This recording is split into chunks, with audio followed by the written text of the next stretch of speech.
নিহেড়ে মাছের রেসিপিটা একটু অন্যরকমভাবে যদি খাওয়া যায় তাহলে কিন্তু খেতে দারুণ লাগে। আমি এখানে 1 কিলো নিহেড়ে মাছ নিয়েছি, আর নিহেড়ে মাছের ভিতরে বেশ মোটা মোটা অনেকগুলো মাছ ছিল। তো আমি খুব সুন্দর করে কেটে ধুয়ে পরিষ্কার করে নিয়েছি। আসসালামু আলাইকুম everyone, welcome to Mampi's kitchen. তো তার জন্য লাগছে আমাদের আলু।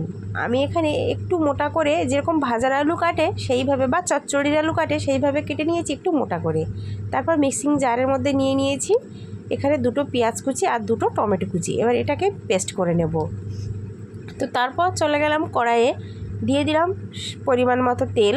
এবার তেলটা একটু গরম হয়ে গেলে পেঁয়াজ আর টমেটোর মিশ্রণটা আমি এখানে দিয়ে একটু ভালো করে নাড়াচাড়া করে নেব।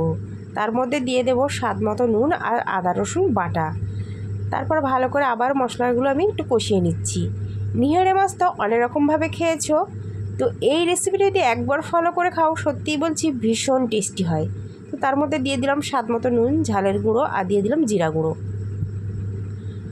আর এই তরকারিটা একটু ঝাল ঝাল করতে হবে, তাহলে কিন্তু খেতে ভালো লাগবে। তো মশলাটা আমি খুব সুন্দর করে কষিয়ে নিচ্ছি। দেখতেই পাচ্ছ অনেকটা কিন্তু তেল ছেড়ে দিয়েছে। তো তারপর আমি সেই আগে থেকে কেটে ধুয়ে রাখা আলুটা দিয়ে দিলাম। তারপর মশলার সাথে খুব সুন্দর করে আমি এটাকে কষিয়ে নিচ্ছি। তোমরা নিহেড়ে মাছকে কেমনভাবে খাও অবশ্যই আমাকে কমেন্টে জানাতে পারো।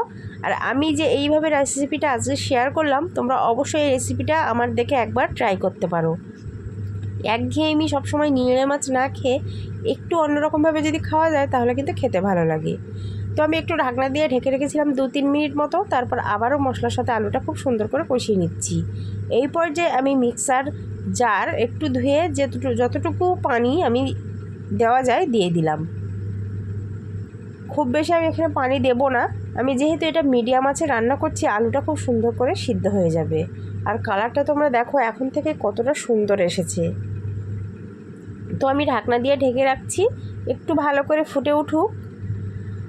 তো বেশ খুব সুন্দর করে ফুটে উঠেছে, আর কিন্তু ঝোলটা অনেকটা গাঢ় হয়ে এসেছে। তো এটা আমি পুরো ভালো করে শুকিয়ে নিয়ে একটু ভালো করে কষিয়ে নেব।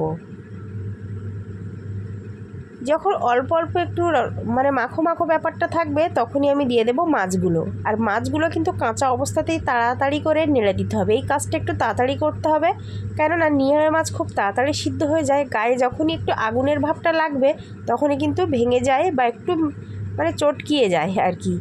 তো এরকম গোটা অবস্থাতে, কাঁচা অবস্থাতে এরকম ভালো করে একটু নাড়াচাড়া করে নিয়েছিলাম। তারপর ঢাকনা দিয়ে ঢেকে রেখেছিলাম। তারপর উপর থেকে কয়েকটা কাঁচা লঙ্কা দিয়ে এরকম একটু তোমাদের একটু দেখিয়ে দিই, আমি এইভাবে দেখিয়ে দিচ্ছি। এতে কিন্তু খুব বেশি পানি নেই, একটু মাখো মাখো চচ্চড়ি ভাবটা হবে। তো উপর থেকে আমি কয়েকটা কাঁচা লঙ্কা দিয়ে দিয়েছি। তো এবার প্রায় আমাদের রান্না শেষ। এবার আমি ঢাকনা দিয়ে ঢেকে রাখছি, কিছুক্ষণ পর তোমাদেরকে দেখাচ্ছি। তো এই যে দেখতেই পাচ্ছ খুব সুন্দর একটা কালার এসেছে, আর একদম ঝটপট কিন্তু হয়ে গেছে। তো আমার এই রেসিপিটা যদি তোমাদের ভালো লাগে অবশ্যই লাইক কমেন্ট আর বেশি করে একটু শেয়ার করে দিও, যাতে করে অন্য বন্ধুরা দেখতে পারে। তো আজকের এই পর্যন্ত, দেখা হবে পরবর্তী অন্য কোনো রান্নার ভিডিওতে। ততক্ষণ তোমরা সুস্থ থাকবে আর ভালো থাকবে। আর আমার এই রেসিপিটা কেমন লাগলো অবশ্যই কমেন্ট বক্সে জানিও। তো আজকের এই পর্যন্ত। আর ভিডিওর প্রথম থেকে শেষ পর্যন্ত যে সমস্ত বন্ধুরা আমার সাথেই ছিলেন তাদেরকে জানাচ্ছি অসংখ্য ধন্যবাদ। আল্লাহ হাফেজ।